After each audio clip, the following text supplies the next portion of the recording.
and the piece of advice I would give to aspiring entrepreneurs here is just basically build something small, simple, real right now, get it out the door, deliver it, and then iterate on top of it. Like, it doesn't need to be perfect now. It won't be perfect ever, in my opinion. But like being able to get something out the door quickly to validate that idea, I think is a lot more important than spending hours and hours making it perfect and potentially never launching it.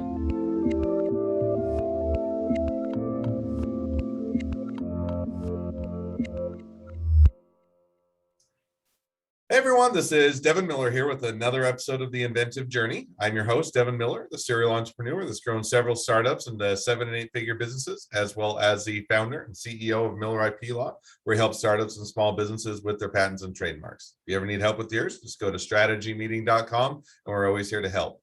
Now, today we have another great guest on the podcast. And I think all of our guests are great, so it's hard to say that there are another great guest because they're all so great. But another great guest on the podcast, Scott Hirsch. And as a quick intro to Scott, so Scott, growing up, always kind of knew he wanted to be an entrepreneur. Loved tech and technology, and was going to high school and was looking to get a job in high school, and looked around, and it was right in the downturn of the economy, 2008, 2009. Couldn't find anything, so decided rather than just give up and not have any job, that he would start his own business, which was a tutoring business in high school. After high school, went to college, got a business and technology degree, graduated, did a couple of years of web development. One of those, I think, was in Japan, and then did some work on a with Salesforce platform as a contractor, and then got together with a couple friends and started the current business. So with that much as introduction, welcome on the podcast, Scott. Thanks so much, Devin. I'm excited to be here. Absolutely. So I gave a quick run through to a much longer journey. So let's take us back a bit back in time in growing up, wanting to be an entrepreneur and loving tech, and how your journey got started there. Yeah, I love that. Thanks so much for that intro. Yeah, so back in high school, when I was initially looking for a job, of course, I went door to door, knocked on every restaurant door, retail store that I could find, trying to find a minimum wage job. My expectations weren't very high there, but like you hinted at there, it was also the downturn in the economy around 08, 09. So it's really difficult to find that initial job. And so what I kind of took that as an opportunity to reapproach my, approach to that job search process. And then so I decided to start my own little tutoring business there. I had some friends in high school that needed extra help, and I knew that their parents would be willing to pay for it. So just started off with a couple of friends, and on the evenings after school, we go over to their place, give them a little bit of help with math or English or something along those lines, and then write up a little invoice and then send it off to their parents afterwards. No, yeah. And so just out of curiosity, because I mean, I think that's admirable that, you're saying, hey, I can't get a job. A lot of, especially, not putting down this day and age, because I think there are a lot of great high schoolers and kids and things doing it, but it also seems a lot of times it's like, well, I can't find a job, no worries, I'll just continue to, go along, be at home and do other activities. But instead you're saying, hey, let's go start our own business and do something. What made you decide to go on doing tutoring? Was a great student, thought you could teach others, or what kind of made you land on tutoring? Yeah, that's a great question. I was taking something that I was already good at and helping other kids in the class too, right? So I was like, the teachers would kind of help point me in the right direction and just say like, can you help out this other student that's having a little bit of trouble? So I'd always kind of jump up and say like, yeah, I can definitely help out. So I was a little bit of a stronger student in that sense, but it turned into an opportunity to help out at a more professional level there too. I think the next kind of step there that I ran into is, scaling that business out a little bit. So after a certain point, I gained a whole bunch of different clients, and I was, booked up every day of the week for the most part, because the referrals actually kept coming in. There's lots of people, particularly around exam season and stuff like that needed some extra help. So what I did there was like, I found a couple other really smart students, a couple of my friends, and then we came on in terms of like partners. And so they, under the same kind of thing. So when I would have overflow with some of the tutoring clients that I had, I'd pass them off to them, and then run their own little thing there too. Give them all the structure with like, oh, this is how I, write an invoice. This is how I schedule the time. This is the expectations for what this, quote unquote business actually looks like. And we got a website set up, and we had everything advertised online, and then that helped us gain a little bit more traffic there too. So we managed to scale that up to about like 3 different partners, pulling in, a few $1,000s a month every month. So that was kind of nice. And then we ran that for about 7 or 8 years, even all the way through university. Cool. Sounds like a pretty good thing. And, saying, hey, first of all, I think I'm good at it, which I always think is a good thing. But then you're also saying, I always drives me nuts when people say, well, just follow your passion and you'll be able to, you'll never work a day in your life, or some cliche like that. And it's like, well, you have to follow your passion, and that's a good thing, but it also has to be something that people are willing to pay you for, that is actually wanted in the marketplace. And so I think that sounds like, that was a good opportunity as you were doing it both in high school and even on the college, to be able to use that as a source of income. And it sounds like, build a business a bit and build a reputation. So out of pure curiosity, then we'll go back to your, what you're doing, or what happened after you went to school. Did you shut it down? Did you sell it off, or what happened to it? Because you went to college, you got a degree, you came out and you joined the workforce for a period of time. But what happened to the tutoring business that you spent 7 or 8 years with? Just wound it down for the most part. So like I had a couple of other partners I was working with, and they were kind of on the same path that I was. They were, finding jobs, going to school, and it was something that they didn't have the time for. So we kind of just wound it down after a certain point. But we have all the assets. We finished off all the clients. We just kind of said, at the end of the semester, we're going to be wrapping things up. Really appreciate your business, but here's a referral to a couple of other tutoring businesses that we know. And then we just kind of wound it down. So I think that it ended up in a good place. But yeah, that's how we closed that off. Always interesting to see where it goes. I was hoping that you sold it off for millions of dollars and then they would just set you up for life, but for sure, right? Not usually the case, but we can always hope. But so now you go, while you're doing it in college, you kind of continue to have that as an income. You go get your business and technology degree coming out, and then kind of how did you join the workforce? Where did you go, and how did you decide how to get your career kicked off? Yeah, for sure. So like I started just in web development. The first year of work that I did as a web developer was over in Japan. So I found that actually through the university. And I was working for a small, well, actually not technically a small manufacturing company, but a manufacturing company. They turn over about $500 million in revenue every year. They make small metal parts. So things like little rivets, screws, pins. Like if you ever have any fluorescent tubes in your office building or anything like that, the little two bronze pins at the end, they make those. They control about 80 or 90% of the market of those specific kinds of pins. So that's the kind of company that I was working for. So I was working on some internal IT there, specifically in a web development capacity. And that's where I really cut my teeth around like, oh, this is something I want to do. I really have a passion for technology. I can see the business value that interesting business applications and web applications can deliver for businesses. And it was a really cool place to live and learn too. So like just living in Japan, you get to do all the cool stuff, like eat the sushi and climb Mount Fuji and see all the sights. So that was really neat to do. But then after that, I switched into a more of a consulting role for the Salesforce platform. So that was a full-time staff position. I went to work for an agency that did some implementations of Salesforce, which is a customer relationship management system. And it's a very exciting platform. Yeah. Now, one question before you get into that, what made you decide to transition? You went to do the IT, worked in Japan for a year. What made you decide to kind of switch over and do the contracting position with the Salesforce platform? Yeah, so the initial web development position was under a 1-year contract, and just in terms of the work visa situation, so that was only set up for a year. So a transition was absolutely necessary from that point too, but it was a really cool opportunity that came up for the Salesforce platform. All right. No, makes sense. And that is probably a good reason. If you don't have a visa and you're no longer legal in the country, you probably have to find something else.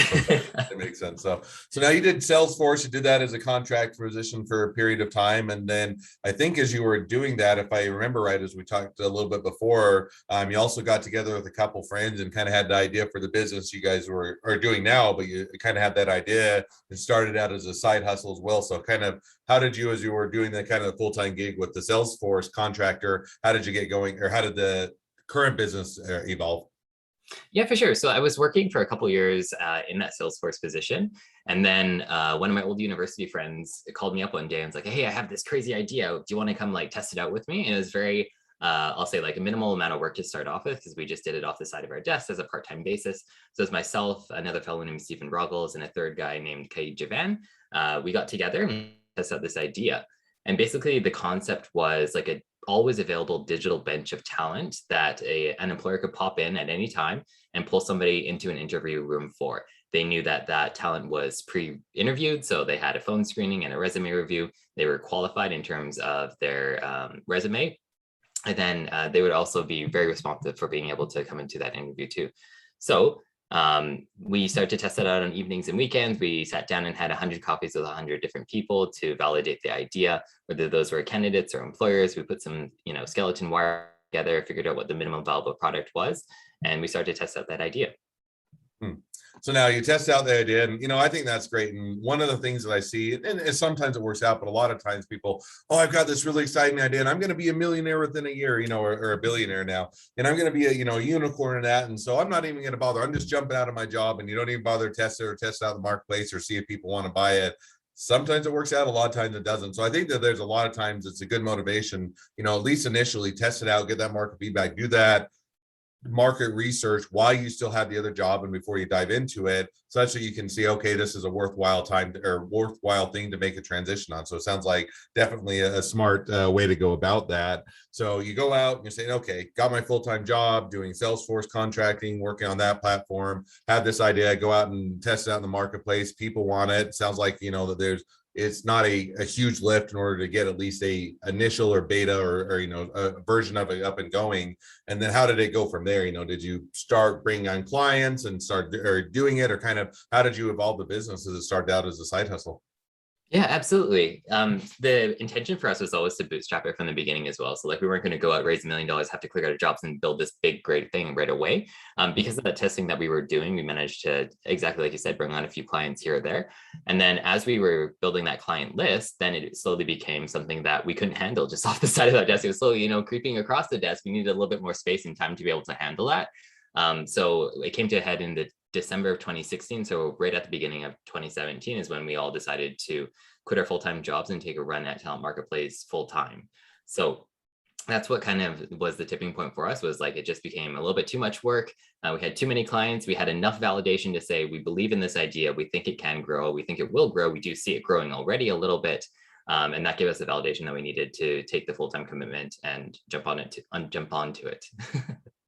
No, and I think that's, hey, we're going to bootstrap it. We're going to, especially for, platforms where if you're doing the world's next best iPhone, it's going to be millions of dollars of investment. It's going to be years of R&D in that, hard to bootstrap it. But I think most people under most circumstances, while you want to always jump to, hey, we just got huge amounts of investor dollars that makes us feel big. We have nice office space. We have a lot of, cool things in the office and got all new gear. That's great, but then you're also giving up a lot of your business, and whether you're taking on a lot of people on the business as partners that you may not want to, and there's a lot of strings attached. So I always think that taking that, hey, let's see if we can bootstrap it. What is that product that we can provide to people that we can start to get that revenue and that cash flow, and without having to bring on other partners or other people if we're not ready to. And so I think that definitely sounds like a good way to do it. So now you get busy, obviously you got busy enough saying, okay, can't balance this with my full-time job, got to choose one or the other. Love the side hustles or where my passion's at, and it's growing enough that we need to give it a full-time focus. You jump over, was it a smooth transition, jumped over and it was a picking up where you left off, or hey, this is different now that it's a full-time gig and I feel the pressure, we have to make enough to support myself and those type of things? Or how did that transition go from kind of side hustle to full-time gig? Yeah, and that was actually a little bit of a bumpy transition for sure. And what I mean by that is when we went on to it full time, honestly, we didn't know what we were doing fully. The three of us were all first time founders, so it's definitely a learning experience for all of us there. But we definitely figured it out really quickly. So we knew that from the technology perspective, we had to get a beta up and running as quickly as we possibly could. Our initial MVP of the product was literally just like an Excel spreadsheet with like 30 people in it. So that proved out to be good enough for the first handful of clients. But then from there, what we ended up doing is we wanted to build an actual platform piece for it. Thankfully, from the work that we did previously, we had some wireframes that were already set up. So with a little bit of more help and design and some manipulation, I put together some more structured requirements for the system. And then we hired a developer to help us build that initial form of the website.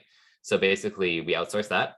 We put a little bit of money into it, a very small amount of money. And then we got that beta launched. So it was about February of 2017. So we managed to turn it around pretty quickly that we actually launched the beta there.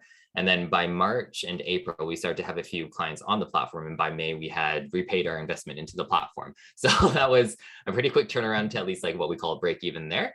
So we're really happy about that piece. But then from there on, it was really a little bit of a rocky transition, a little bit bumpy to figure out exactly what our day-to-day processes were.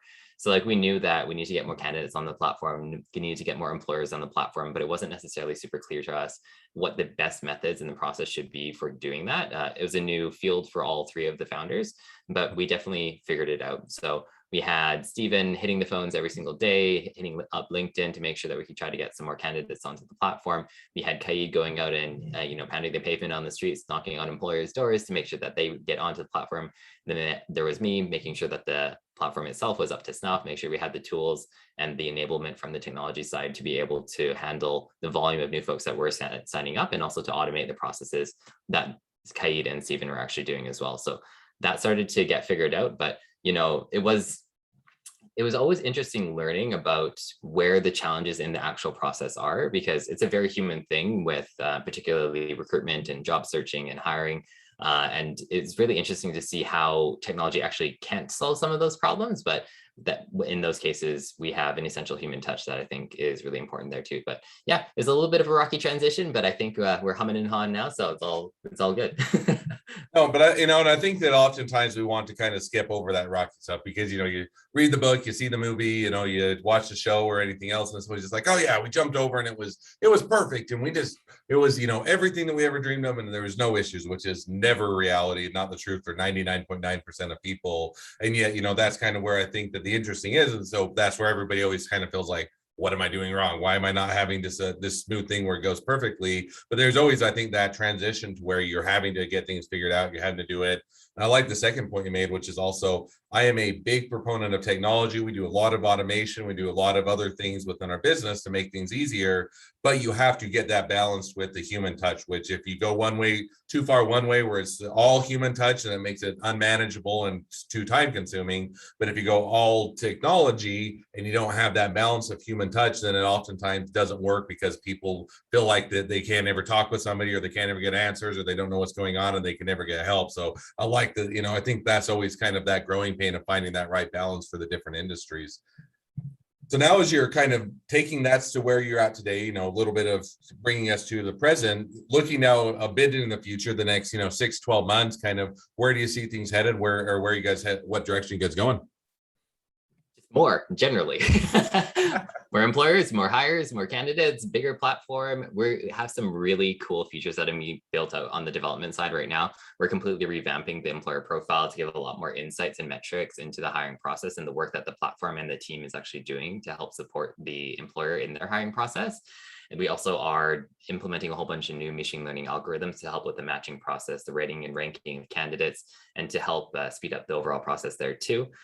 We are looking at some resume parsing stuff to help speed up the candidate registration process and make that as seamless as possible as well. And that's all some of the technology stuff that we're building out. And I think that's super exciting for sure. But with the VC money that we actually got a little bit earlier this year back in May, that's actually helped accelerate our sales and marketing side as well. And that's another focus for 2022 too. Again, we want to try to double our revenue for the 4th year in a row, I think. So we're going to try to ramp up the sales and marketing side there as well. So what we're going to be doing to help that along is we're putting out a lot more digital advertisements. We're trying to get onto more of the social media platforms like LinkedIn and a little bit on Facebook too, to run some more advertisements there to get people onto the platform. We are scaling up the sales team to make sure that we have more, boots on the ground, pounding the pavement to see if we can get some more help out some more employers with their hiring processes there too. So yeah, so we are very excited for the next 6 to 12 months because we're actually scaling up the team quite a bit, as well as we're scaling up the platform. In the past, I think it's the past 3 months or so, I've hired 3 new developers and they're all excited and rocking and rolling on the platform there too. So it's really cool to see the team actually really thriving over the past few months for sure. Well, I said that. I think it's a great goal, and but I like I say more, but then it's let's actually have manageable way or expectations as far as what does more mean for us and how we're going to get there and what that does. And I think that oftentimes increases it to a much higher likelihood of success than I would say, oh, we just want to do better than we did last year. Well, what does better mean? Does that mean that you make more money? Does that mean you bring on more team members? Does that mean you have more clients? And I think that setting those goals and that expectations is a great way to make sure you're successful. So. Well, now as we've kind of walked through your journey, where you came from, where you're at, and a little bit of where you're headed, now kind of transitioning over to the 2 questions I always ask at the end of each podcast. We'll jump to those now. So the first question I always ask is, along your journey, what was the worst business decision you ever made, and what'd you learn from it? The worst business decision that I think I ever made was not spending money faster or sooner. And so what we learned from that was, I think early on, when again, we were transitioning from our previous full-time jobs into Talent Marketplace, the first 2 years there were genuinely like a little bit rocky there. And I think part of that reason was because we were all a little bit hesitant because again, we were bootstrapped to actually spend our own money to actually scale it up. And I don't know if that was necessarily like a hesitation in terms of like believing in the business. We definitely believed in the business and the concept, and we had the validation to prove that it was there. Maybe we didn't have quite enough money saved up to feel comfortable to spend that kind of money that we needed. And the spending of the money would have been on things like sales and marketing or on things like the development of the product itself. So like, I think the worst business decision that we made, or I made particularly, was not spending on the product sooner and faster. And I think that actually kind of put us behind our timelines, maybe about a year, maybe or so. And like, yeah, looking back on it, I would have taken a bigger bet sooner. It's always easy. Like if you had $1 million investment or something like that, it's easy to step on somebody else's money, but when it's coming out of your own darn pocket, it's kind of hard to make that decision, I think. No, and I think there's a lot of truth to it. But that's always when you're on the opposite side of the investor saying, hey, I want this money to be spent well, because when you're, when you're spending other people's money, it's kind of like the government. It's always easier to spend someone else's money. But when it's coming out of your own pocket, you're saying, well, do we really need that? Or, oh, we can hold off. Or is that really? And sometimes it's good to bootstrap. It's good to keep a reasonable budget, not blow out the spending. But by your same token, as you found out, if you never invest in the company, you don't reinvest, or you don't continue to grow it, it can also hamper it, because sometimes you're holding off making the decisions or making the investments you should because you're reticent about how much the cost is. So I think that's an easy mistake to make, but definitely a good one to learn from. Second question I always ask is, if you're talking to someone that's just getting into a startup or a small business, what'd be the one piece of advice you'd give them? One piece of advice I'd give somebody just starting out is build something small and that delivers value right now. I think you were hinting on this earlier on, but I hear a lot of folks, and like sometimes like students or like other aspiring entrepreneurs will come to me and they'll say something along the lines of, oh, I have this great idea. I need to like flesh it out here. I'm going to build this thing over here. I need to test it out over there. And it's a lot of, I'll say, busy work that doesn't necessarily deliver direct value very quickly, right? Like our MVP was literally an Excel spreadsheet with 30 people, and we got it in front of an employer. And like that delivered real value to a real person. They didn't pay for it for the first time around, but they came back later and did pay for it. So like the point is, and the piece of advice I would give to aspiring entrepreneurs here is just basically build something small, simple, real right now, get it out the door, deliver it, and then iterate on top of it. Like it doesn't need to be perfect now. It won't be perfect ever, in my opinion. But like being able to get something out the door quickly to validate that idea, I think is a lot more important than spending hours and hours making it perfect and potentially never launching it. No, and I think there's a lot of, and I think that's always, especially if you're an engineer, you have that kind of mindset. You're always wanting to build it better. There's always another feature you can add. There's always something else you can do. And, then you tend to, one, either you tend to overbuild, or two, you drag it out so long that you kind of lose traction, or you lose the momentum. And then it never comes to fruition because you spent so long on those activities that you never got to or actually launching it or otherwise getting it out there. So I think that starting small now, I'll give my one caveat was I hate the term minimally viable product. Not that I don't understand the concept, but in my mind, it always seems like, let's put out the crappiest product that nobody's going to want and just see if they'll pay me for it. And I don't think that's the spirit of it. It's not saying let's put out a crappy product, but let's put out what we think is a good representation. We'll put it out as quickly as possible, see how it works in the marketplace before we do that, or more money and more time and more investment, put out that good product that in your case, it was an Excel spreadsheet, because you could go and you could pitch it, but you still did the work. You didn't just say, hey, theoretically, in conceptual, looking at it, would you pay for this? You say, hey, we got this product. Would you willing to pay for it or willing to use it? And then you get it launched. So I think that's a great piece of advice. Well, as we wrap up, if people are in the marketplace for talent, they want to use you, whether they want to be a customer, they want to be a client, they want to be an employee, they want to be an investor, they want to be your next best friend, any or all of the above, what's the best way to reach out to you, contact you, find out more? The best way to reach out or contact me is just going to www.talentmarketplace.ca. All the information is there. Otherwise, you can always find any of us on LinkedIn. We're pretty easy to find. My name again is Scott Hirsch. If you punch that into LinkedIn, you look for the one that's under Talent Marketplace, you'll be able to find me.